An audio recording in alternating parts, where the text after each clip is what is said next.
Hello everyone, welcome back to Gen Z learning with Nikita. आज मैं लेकर आई हूँ एमएमपीसी 1 का एक बहुत ही इंपॉर्टेंट वीडियो जिसमें हम डिस्कस करने वाले हैं एग्जाम के पॉइंट ऑफ व्यू से सबसे ज़्यादा रिपीटेड और इम्पॉर्टेंट टॉपिक्स। वैसे एमएमपीसी 1 के और भी इम्पॉर्टेंट वीडियोस मैंने चैनल पर अपलोड किए हुए हैं, तो एक बार आप प्लेलिस्ट ज़रूर चेक करें, आपको काफ़ी हेल्प मिलेगी। और हाँ, अगर आप मेरे चैनल पर नए हो तो चैनल को सब्सक्राइब करना बिल्कुल मत भूलना। चलिए फिर बिना टाइम वेस्ट किए आज का वीडियो शुरू करते हैं। चलिए सबसे पहले बात करते हैं why communication is important in an organisation. देखो, कम्युनिकेशन होता क्या है? Communication is not just talking, it's about connecting people, ideas and actions. Okay, so communication हर ऑर्गेनाइजेशन में एक एसेंस का काम करता है। मीन्स कम्युनिकेशन के बिना ऑर्गेनाइजेशन चल ही नहीं सकती, राइट? सो कम्युनिकेशन क्यों इंपॉर्टेंट है? क्योंकि कम्युनिकेशन से ही सभी डिपार्टमेंट्स आपस में इजीली कोऑर्डिनेट कर सकते हैं। लाइक फाइनेंस, एचआर, मार्केटिंग, सभी डिपार्टमेंट्स एक दूसरे से कनेक्टेड होते हैं। एंड बिना कम्युनिकेशन के ये डिपार्टमेंट्स आपस में कोऑर्डिनेट कैसे करेंगे? सो कम्युनिकेशन ये इंश्योर करता है that everyone knows what to do, how to do and when to do. इसलिए कम्युनिकेशन इंपॉर्टेंट है, राइट? देन स्मूथ फंक्शनिंग, एक ऑर्गेनाइजेशन स्मूथली फंक्शन कर पाए, like policies, instructions, rules employees तभी फॉलो करेंगे ना जब उन्हें क्लियरली समझाया जाए। सो कम्युनिकेशन एक ऑर्गेनाइजेशन की स्मूथ फंक्शनिंग में भी इंपॉर्टेंट रोल प्ले करता है। Then it helps in better decision making, managers को अच्छे डिसीजंस लेने में हेल्प करता है। लाइक मैनेजर्स जब क्लियर डेटा और करेक्ट इन्फॉर्मेशन रिसीव करते हैं, सो इससे उनकी डिसीजन मेकिंग फास्ट और एक्यूरेट होती है। और अगर कम्युनिकेशन ही वीक हो तो डिसीजन मेकिंग भी स्लो हो जाती है, राइट? उसके बाद है बिल्ड्स ट्रस्ट एंड रिलेशनशिप्स। अच्छे कम्युनिकेशन से एक पॉजिटिव वर्क कल्चर बिल्ड होता है। सो इससे employees respected, valued and motivated feel करते हैं। ओके, देन उसके बाद है reduces conflicts and misunderstandings. Communication से कन्फ्यूजन्स कम होती है एंड एरर्स भी कम होते हैं। सो इससे कॉन्फ्लिक्ट्स एंड मिसअंडरस्टैंडिंग्स भी रिड्यूस होती है। उसके बाद है एम्प्लॉय मोटिवेशन। जब मैनेजर्स एम्प्लॉयज़ की बात सुनते हैं, उन्हें इन्वॉल्व करते हैं डिसीजन मेकिंग में, सो इससे एम्प्लॉयज़ का मोटिवेशन लेवल भी ऑटोमेटिकली इंक्रीज हो जाता है, right? Then helps in change management. आजकल कंपनीज में चेंजेस बहुत ज़्यादा फास्ट होते हैं, like digital transformation, restructuring, new processes. So communication लोगों को हेल्प करता है स्मूथली उन चेंजेस को एक्सेप्ट करने में और अडेप्ट करने में, right? So that is why communication is important in an organisation. चलिए अब देखते हैं बैरियर्स टू इफेक्टिव कम्युनिकेशन। देखो, रियल वर्ल्ड में कम्युनिकेशन कभी भी 100% स्मूथ नहीं होता। कुछ नेचुरल बैरियर्स तो आ ही जाते हैं।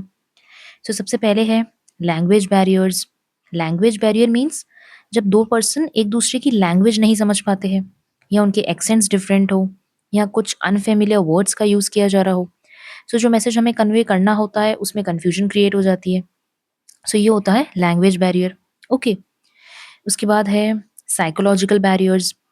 मीन्स हर पर्सन का माइंड, मीन्स उसकी मेंटल स्टेट और एटीट्यूड अलग होता है। लाइक कभी कोई पर्सन स्ट्रेस में हो, एंगर में हो, या फियर हो, या लो कॉन्फिडेंस हो, सो इससे भी कम्युनिकेशन ऑटोमेटिकली वीक हो जाता है। सो ये होता है साइकोलॉजिकल बैरियर। देन उसके बाद है organisational barriers. Organisational barriers means जो बहुत सारी हेरार्कियल लेवल्स है, लाइक जब मैसेज टॉप से बॉटम तक डिलीवर हो रहा है तो बीच में आते आते, मतलब नीचे आते आते मैसेज ही डिस्टॉर्ट हो जाए, सो इसको हम बोलते हैं ऑर्गेनाइजेशनल बैरियर्स। ओके, उसके बाद है फिजिकल बैरियर्स। फिजिकल बैरियर मतलब जैसे डिस्टेंस या एनवायरनमेंट से अगर कोई बैरियर आ रहा हो, like poor internet, noisy work place, long distances, या बैड ऑडियो ड्यूरिंग मीटिंग्स, सो इन सबसे भी कम्युनिकेशन इंटरप्ट होता है। सो ये होते हैं फिजिकल बैरियर्स। उसके बाद है cultural barriers. Means different backgrounds के अगर लोग हो जिनकी बिलीव्स डिफरेंट है, उनकी वर्किंग स्टाइल्स डिफरेंट है, सो इससे भी मिसअंडरस्टैंडिंग्स हो सकती है। सो ये होते हैं कल्चरल बैरियर्स। उसके बाद है परसेप्शन बैरियर्स। मीन्स मैसेज सब लोग अपने अपने हिसाब से इंटरप्रेट करते हैं।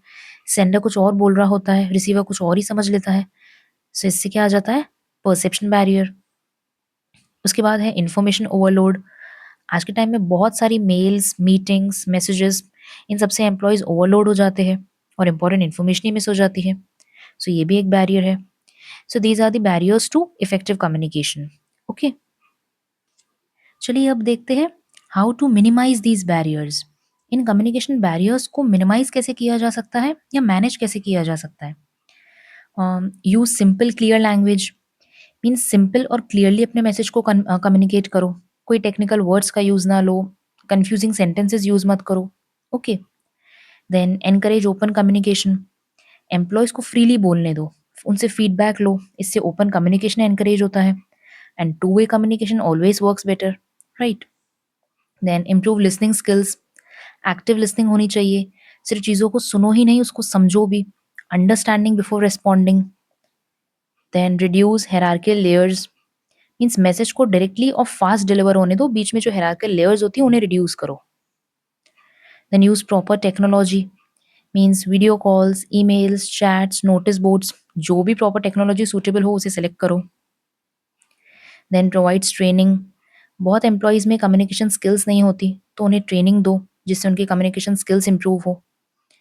Then create a positive work environment. एक ऐसा पॉजिटिव वर्क एनवायरनमेंट क्रिएट करो जहाँ पर ट्रस्ट हो, रिस्पेक्ट हो, ओपननेस हो। इन सब से भी कम्युनिकेशन स्ट्रांग बनता है। ओके। सो इन सब वेज से हम कम्युनिकेशन बैरियर्स को मिनिमाइज कर सकते हैं। So as I said that communication is not just talking, it's about connecting with people. So अच्छे कम्युनिकेशन से productivity, motivation and teamwork सब एनहांस होते हैं and that is why communication is considered as the backbone of any organisation. Okay. चलिए अब discuss करते हैं एक और important topic, organisation structure. Organisation structure एक फ्रेमवर्क होता है जो ये डिफाइन करता है कि एक ऑर्गेनाइजेशन में एक्टिविटीज एंड टास्क किस तरह से परफॉर्म होंगे to achieve its goals. Mean सबके रोल्स क्या होंगे, उनकी रिस्पॉन्सिबिलिटीज क्या होगी, रिपोर्टिंग रिलेशनशिप्स क्या होंगे, कौन किसे रिपोर्ट करेगा, सारे डिपार्टमेंट्स एंड सब टीम्स एक दूसरे से कोऑर्डिनेट कैसे करेंगे, इन्फॉर्मेशन का फ्लो कैसे होगा, सो दैट एक ऑर्गेनाइजेशन अपने गोल्स को स्मूथली एंड एफिशिएंटली अचीव कर पाए। This is what organisation structure is all about. Okay. अब देखते हैं factors contributing to the choice of organisational structure. See, every organisation wants a structure जो उनके गोल्स के साथ मैच करे। तो ऐसे कौन से फैक्टर्स हैं जो ये डिसाइड करते हैं कि एक ऑर्गेनाइजेशन का स्ट्रक्चर कैसा होना चाहिए? First, size of the organisation. Means अगर स्मॉल ऑर्गेनाइजेशन है तो स्ट्रक्चर सिंपल होना चाहिए, बट अगर लार्ज ऑर्गेनाइजेशन है तो स्ट्रक्चर थोड़ा फॉर्मल या लेयर्ड होना चाहिए, right? Then nature of the business. Means manufacturing company है तो उसका स्ट्रक्चर अलग होगा, सर्विस कंपनी का अलग होगा, आईटी कंपनी का अलग होगा। सो हर कंपनी के, हर ऑर्गेनाइजेशन के स्ट्रक्चर कंप्लीटली डिफरेंट होते हैं। Then technology used. अगर कोई ऑर्गेनाइजेशन एडवांस टेक्नोलॉजी यूज़ कर रहा है तो उसका स्ट्रक्चर ज़्यादा फ्लेक्सिबल होगा एंड डिसेंट्रलाइज्ड होगा। बट अगर कोई ट्रेडिशनल टेक्नोलॉजी यूज़ कर रहा है तो उसका स्ट्रक्चर रिजिड होगा या सेंट्रलाइज्ड होगा, राइट? उसके बाद है एनवायरनमेंट। मीन्स अगर कोई ऑर्गेनाइजेशन स्टेबल एनवायरनमेंट में वर्क कर रहा है तो उसका स्ट्रक्चर प्रिडिक्टेबल होगा, बट अगर डायनेमिक एनवायरनमेंट में वर्क कर रहा है तो स्ट्रक्चर फ्लेक्सिबल होना चाहिए। Than company strategy. मीन्स अगर किसी ऑर्गेनाइजेशन का गोल है ग्रोथ तो उसका स्ट्रक्चर डिसेंट्रलाइज्ड होगा, बट अगर कॉस्ट कटिंग गोल है तो स्ट्रक्चर सेंट्रलाइज्ड होगा। Then employee skills. अगर स्किल्ड वर्कफोर्स है एक ऑर्गेनाइजेशन के पास तो ऑटोनॉमी वाला स्ट्रक्चर होगा, बट अगर अनस्किल्ड वर्कफोर्स है सो ज़्यादा सुपरविजन की रिक्वायरमेंट होगी, सो वैसा स्ट्रक्चर होगा। उसके बाद है मैनेजरल फिलॉसफी। अगर मैनेजमेंट बिलीव करता है फ्रीडम में तो स्ट्रक्चर बिल्कुल फ्लैट होगा, और अगर वो कंट्रोल में बिलीव करता है तो स्ट्रक्चर टॉल होगा। सो ये कुछ ऐसे फैक्टर्स है जो ये डिसाइड करते हैं कि एक ऑर्गेनाइजेशन का स्ट्रक्चर कैसा होना चाहिए। ओके। चलिए अब देख लेते हैं दो ऑर्गेनाइजेशनल स्ट्रक्चर्स जो एग्जाम्स में पूछ लिए जाते हैं। सबसे पहले है फंक्शनल स्ट्रक्चर। फंक्शनल स्ट्रक्चर क्या होता है? जिसमें डिपार्टमेंट्स को डिवाइड किया जाता है on the basis of functions, like HR, finance, production, marketing. So ये होता है फंक्शनल स्ट्रक्चर। इसके एडवांटेजेस क्या है? High specialisation. मीन्स इसमें सभी डिपार्टमेंट्स अपने अपने फील्ड में स्पेशलाइज्ड है, सो इसमें एफिशिएंसी ज़्यादा होगी, ये कॉस्ट इफेक्टिव होगा। इसमें क्लियर हायरार्की होती है, सबके क्लियर रोल्स होते हैं एंड एम्प्लॉयज़ अपने ही फील्ड में, अपने ही एरिया में एक्सपर्ट्स हैं। सो ये तो एडवांटेजेस हो गई, राइट? बट इसमें कुछ डिसएडवांटेजेस भी है, जैसे कम्युनिकेशन गैप हो सकता है बिटवीन द डिपार्टमेंट्स, सो इससे डिसीजन मेकिंग स्लो हो सकती है, कोऑर्डिनेशन इश्यूज हो सकते हैं एंड सोलो मेंटालिटी भी हो सकती है, लाइक हर डिपार्टमेंट सिर्फ अपने बारे में ही सोचे, right? So this is all about functional structure. उसके बाद है डिविजनल स्ट्रक्चर। डिविजनल स्ट्रक्चर का मतलब होता है जब एक ऑर्गेनाइजेशन को डिवाइड किया जाता है on the basis of products, regions या फिर कस्टमर्स। फॉर एग्जाम्पल जैसे product A division, product B division, या फिर north zone, south zone, west zone. Okay, so ये होता है डिविजनल स्ट्रक्चर। इसके एडवांटेजेस ये है कि इसमें डिसीजन मेकिंग फास्ट होगी और हर डिवीजन अपने आप में इंडिपेंडेंट है एंड अकाउंटेबल है, एंड इसमें बेटर फोकस किया जा सकता है प्रोडक्ट पे एंड मार्केट पे, एंड ये हाईली फ्लेक्सिबल होता है। ओके, सो ये तो एडवांटेजेस हो गई। एंड डिसएडवांटेजेस क्या होती है? ये एक्सपेंसिव हो सकता है एंड कंपटीशन हो सकता है between the divisions, and uniform policies को मेंटेन करना डिफिकल्ट हो सकता है। Okay, so this is all about divisional structure. चलिए अब देखते हैं next topic, organisational culture.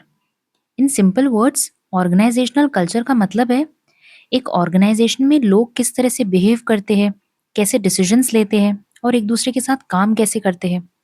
Any culture values, beliefs और रूल्स इन सब से मिलकर बनता है, right? So what are the characteristics of a good organisational culture? यानी एक अच्छी ऑर्गेनाइजेशन का कल्चर कैसा होता है? फर्स्ट, गुड कल्चर हमेशा क्लियर विजन और शेयर्ड वैल्यूज पर बेस्ड होता है। मीन्स एम्प्लॉयज को पता होता है कि ऑर्गेनाइजेशन का पर्पस क्या है और उनसे क्या एक्सपेक्टेशंस है। Second, open and honest communication. Means जहां एम्प्लॉयज फ्रीली अपनी बात रख सकते हैं और लीडर्स भी एक्टिवली सुनते हैं। Then team work and collaboration. अच्छे कल्चर वाली ऑर्गेनाइजेशंस में डिपार्टमेंट्स एक दूसरे की हेल्प करते हैं instead of working alone. Then supportive leadership. Means managers सिर्फ बॉस नहीं होते हैं, वो एम्प्लॉयज को गाइड करते हैं, अप्रिशिएट करते हैं और एम्प्लॉयज को ग्रो करने का भी चांस देते हैं। Next, innovation and flexibility. Means ऐसी कंपनीज एम्प्लॉयज को एनकरेज करती है कि वो नए आइडियाज लाए और चेंजेस को पॉजिटिवली एक्सेप्ट करे। And last but not the least, fair HR policies, जहाँ रिवॉर्ड्स, प्रमोशंस, परफॉर्मेंस इवैल्यूएशन सब ट्रांसपेरेंट तरीके से होता है। So these are the characteristics of a good organisational culture. So इन सब कैरेक्टरिस्टिक्स का कंबाइंड इफेक्ट क्या होता है? एक positive, motivating and healthy work environment जहाँ लोग अपनी बेस्ट परफॉर्मेंस दे पाते हैं। ओके, उसके बाद देखते हैं role of organisational culture. Organisational culture का रोल क्या होता है? सबसे पहला रोल है, it guides behaviour. Means employees को पता होता है कि यहाँ किस तरीके से काम होता है, क्या एक्सेप्टेबल है और क्या नहीं। सेकेंड रोल है, इट क्रिएट्स आइडेंटिटी। मीन्स एक स्ट्रॉन्ग कल्चर एम्प्लॉयज को बिलोंगिंगनेस वाला फील करवाता है कि yes this is my organisation, right? तीसरा रोल है, it supports organisational strategy. Means अगर कल्चर टीम वर्क, इनोवेशन और डिसिप्लिन को प्रमोट करता है तो गोल्स अचीव करना नेचुरली ईजी हो जाता है। देन फोर्थ रोल है परफॉर्मेंस इंप्रूव करना। जब एनवायरनमेंट पॉजिटिव होता है तो एम्प्लॉयज मोटिवेटेड रहते हैं और प्रोडक्टिविटी भी ऑटोमेटिकली इंक्रीज हो जाती है। देन नेक्स्ट रोल है कोऑर्डिनेशन और conflict reduction. Means shared norms and values सबको एक डायरेक्शन में मूव करने में हेल्प करते हैं। And lastly, culture change management में हेल्प करता है। मीन्स जब कल्चर फ्लेक्सिबल होता है तो ऑर्गेनाइजेशन मार्केट चेंजेस और न्यू टेक्नोलॉजीज को इजीली अडॉप्ट कर लेता है, राइट? तो ओवरऑल ऑर्गेनाइजेशनल कल्चर एक इनविजिबल फोर्स की तरह ऑर्गेनाइजेशन को डायरेक्शन भी देता है, आइडेंटिटी भी देता है और परफॉर्मेंस को भी एनहांस करता है, right? So this is the role of organisational culture. अब नेक्स्ट टॉपिक है resistance to change. Resistance to change basically means जब एम्प्लॉयज चेंज को एक्सेप्ट करने से मना कर देते हैं या हेजिटेट करते हैं। ये चेंज किसी भी तरह का हो सकता है, लाइक न्यू टेक्नोलॉजी अडॉप्ट करना, न्यू बॉस, न्यू प्रोसेस या रीस्ट्रक्चरिंग या work from home policy, mergers and acquisitions. Because human nature होता ही ऐसा है, people prefer comfort, familiarity, stability.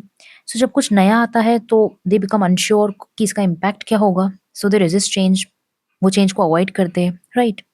So this is resistance to change. So उसके बाद है why do people resist change. उसके पीछे के कॉजेज क्या है, लाइक प्रैक्टिकल रीजंस क्या है, लोग क्यों अवॉइड करते हैं change. First, fear of the unknown.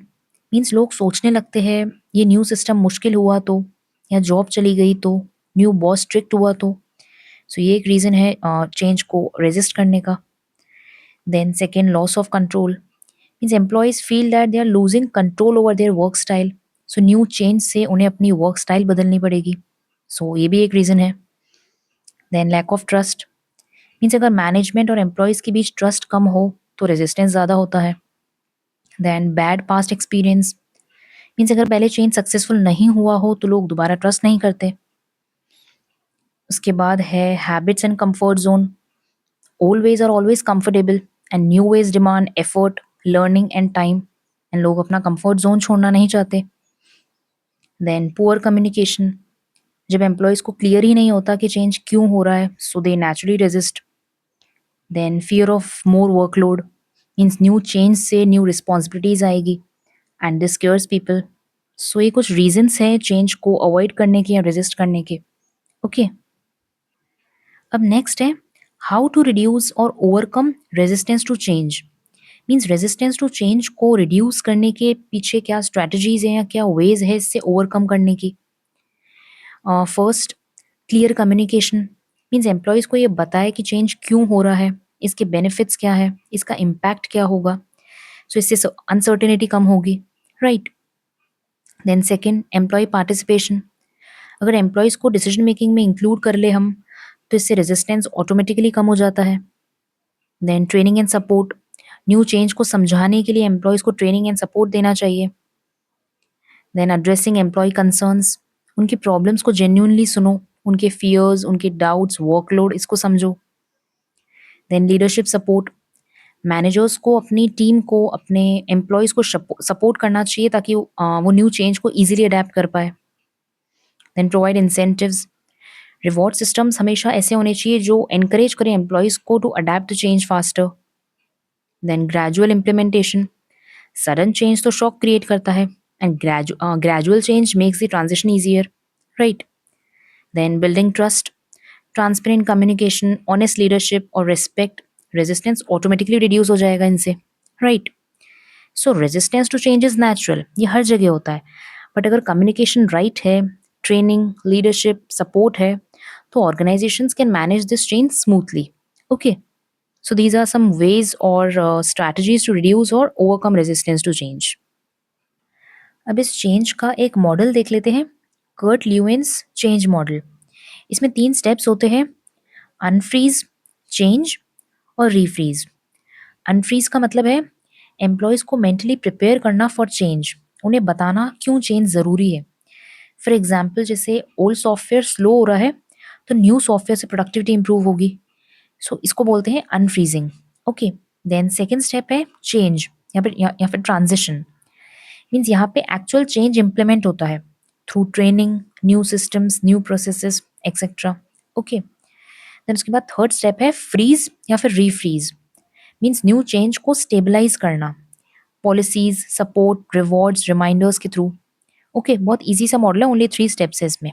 Okay, चलिए अब एक और मॉडल ऑफ चेंज देख लेते हैं, ADKAR मॉडल।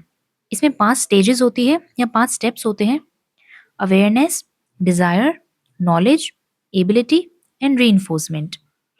सो अवेयरनेस क्या होती है, सबसे पहला स्टेप है एम्प्लॉयज़ को अवेयर करना कि चेंज क्यों हो रहा है, बिकॉज अगर लोग रीज़न ही नहीं समझेंगे तो वो नेचुरली रेजिस्ट ही करेंगे, राइट। देन सेकेंड स्टेप है डिज़ायर क्रिएट करना, अवेयरनेस के बाद एम्प्लॉयज़ में डिज़ायर क्रिएट करना होता है, like they want the change, they should accept the change. इसका मतलब मोटिवेशन बिल्ड करना थ्रू कम्युनिकेशन, सपोर्ट और इन्वॉल्वमेंट। ओके, उसके बाद है नॉलेज, अब एम्प्लॉयज़ को इन्फॉर्मेशन और ट्रेनिंग देनी होती है कि कैसे चेंज इम्प्लीमेंट होगा, उनका रोल क्या होगा, बिकॉज नॉलेज के बिना चेंज सक्सेसफुल नहीं होगा। देन उसके बाद है एबिलिटी, अब नॉलेज होना इनफ नहीं होता, एम्प्लॉयज़ को नए स्किल्स अप्लाई करना भी आना चाहिए। सो इस स्टेज में प्रैक्टिस, कोचिंग और रियल टाइम सपोर्ट दिया जाता है। देन लास्ट स्टेप है री, इसमें चेंज को री किया जाता है थ्रू रिवॉर्ड्स, एप्रिसिएशन, मॉनिटरिंग और फीडबैक। इससे चेंज लॉन्ग टर्म सस्टेन भी होता है, राइट। सो ये 5 स्टेप्स या 5 स्टेजेस होती है ADKAR मॉडल की। Okay, so that's it for today's session. अगर वीडियो पसंद आया हो तो लाइक ज़रूर करें और चैनल को सब्सक्राइब करना बिल्कुल मत भूलना, ताकि मैं आपके लिए ऐसे ही इंपॉर्टेंट और हेल्पफुल कंटेंट लाती रहूँ। और हाँ, वीडियो को अपने फ्रेंड्स के साथ भी शेयर करना, शायद उनके लिए भी ये काफ़ी यूज़फुल हो। सो चलिए मिलते हैं नेक्स्ट वीडियो में, till then bye and happy learning.